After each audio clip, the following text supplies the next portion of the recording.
Here are 6 new iPhone 15 Pro and M series iPad games from WWDC24. Most of these games were in my Mac episode a few days ago, so I understand if you don't feel the need to watch, but I thought it was still worth putting out this video. In a surprise turn of events, Assassin's Creed Shadows will not only be coming to Mac, but also M series iPads. Ubisoft have confirmed in a press release that it will come to iPad sometime after Mac.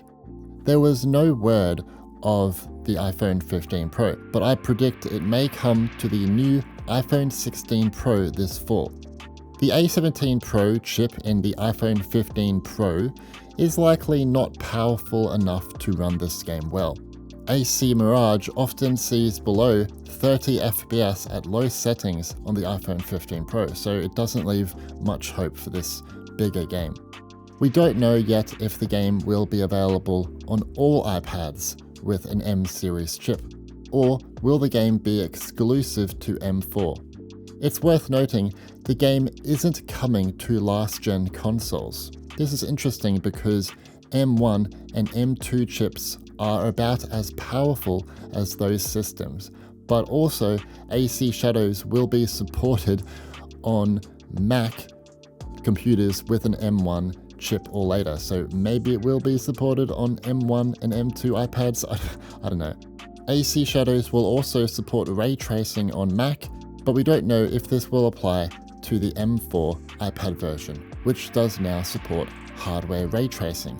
Anyway, when it releases, the game will cost $69.99 USD.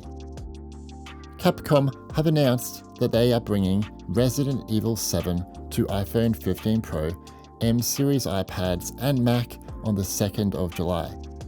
It's pretty safe to assume this is a Metal 3 game and that it will use Metal Effects upscaling. I hope they use Metal Effects Temporal in this title, as spatial upscaling looks awful in their other RE Apple releases.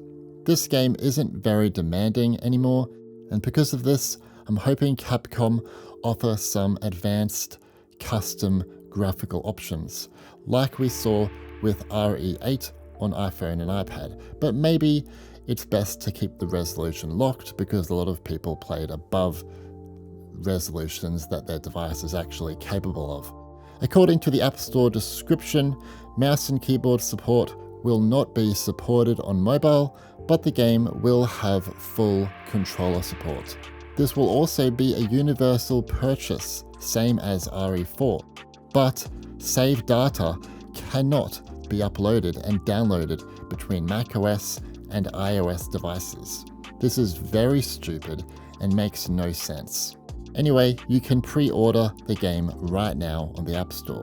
You will be able to play a limited part of the base game for free, but in order to play the full game, an in-app purchase of only $19.99 USD is required. The DLC pack will also cost $20 USD. Capcom have also confirmed that the Resident Evil 2 remake is also in development for iPhone 15 Pro, M series iPads and Mac. But a release date has not been confirmed and we know nothing about the port, although it's pretty easy to assume that it will be Metal 3 with controller support and Metal Effects upscaling, yada yada. The RE2 remake is my favorite Resident Evil game of all time. I finished it maybe 5 times on my PS4 Pro and 3 times on my PS5, and I'm really excited to play it again and again and again on my Apple devices. Strategic World War II shooter Sniper Elite 4 is coming to iPhone 15 Pro, M series iPads and Macs with an M1 chip or later sometime in 2024.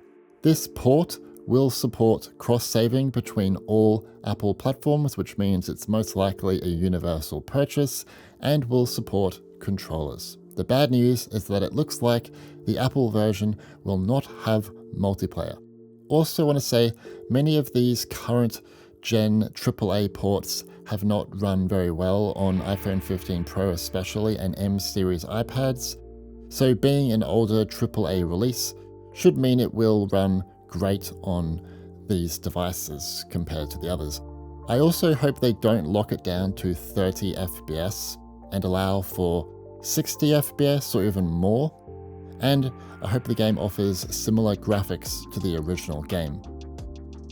Apple briefly showcased Zenless Zone 0 in the keynote as an example of game mode coming to iPhone and iPad. Game mode minimizes background activity to sustain constantly high frame rates for hours of continuous gameplay, which is very useful on mobile. It also dramatically reduces audio latency with AirPods and makes wireless game controllers much more responsive. This is very much needed. Zenless Zone 0 is unfortunately another free-to-play gacha game. I don't like these, but if you're interested, it will be releasing on the 3rd of July. Apple also briefly demoed Need for Speed Mobile, saying it will be one of the first games to use the new personalized spatial audio feature in fall 2024. This is a new API for developers to provide gamers a more immersive audio experience. Similar to Zenless 0, these two games won't be exclusive to iPhone 15 Pro or M series iPads. They will obviously run on much older hardware. It would have been much better if Apple were able to bring a PC and console version of Need for Speed, like Heat from 2019 or Unbound from 2022 or something older.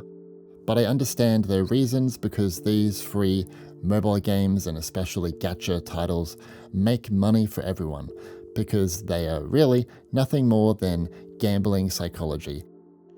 So what do you think of these new iPhone 15 Pro and M series iPad games announced at WWDC? Are you impressed or disappointed? I'm really enjoying all of these big AAA games coming to Apple platforms lately, especially on mobile.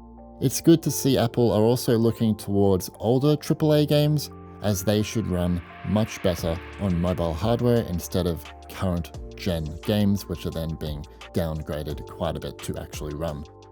I really hope these bigger games not only encourage developers to bring their full-fledged games to mobile instead of their dumbed-down free-to-play versions with annoying monetization, and also inspire us gamers to support this trend of premium games and AAA games. Anyway, my name's Stewie, and thanks for watching.